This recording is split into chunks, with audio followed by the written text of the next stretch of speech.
नमस्कार शेतकरी बांधवांनो, मी कृषी मित्र कुणाल. आज आपण चर्चा करणार आहोत. आता जो आल्याचा हंगाम चालू झालेला आहे, तर त्यासाठी सर्वप्रथम आपण जे पूर्वनियोजन केलेलं आहे त्याबद्दल आज आपण चर्चा करणार आहोत. जमिनीची मशागत त्यामध्ये बघायची आपण. तर आपण जी मशागत आहे जमिनीची, ती ऊस गेले खोडवा तुटून गेल्यानंतर आपण एक नांगरट केली. त्यानंतर ते आपण जो आले लावणार आहे प्लॉट, तो आपण प्लॉट 1 ते 1.5 महिना उन्हामध्ये तापत ठेवला. तर त्याच्यामध्ये जे ऊसाचे जे हुमणीचे किडे असतील किंवा जे कोष तयार झाले असतील किंवा अंडी जे असतील ती मारण्यासाठी आपण प्लॉट नांगरट करून 1 ते 1.5 महिना तापत ठेवला. त्यानंतर रोटर मारला.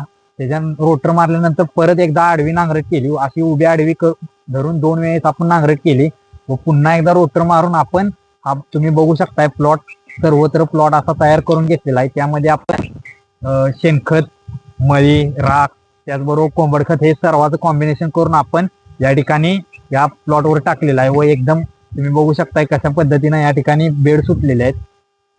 अशा पद्धतीने आपण हा प्लॉट तयार केलेला आहे. पुढच्या भागामध्ये आपण आल्यासाठी बेसल डोस कसा टाकावं, किती, कोणते प्रमाण कसे वापरावे हे आपण बघणार आहे. धन्यवाद.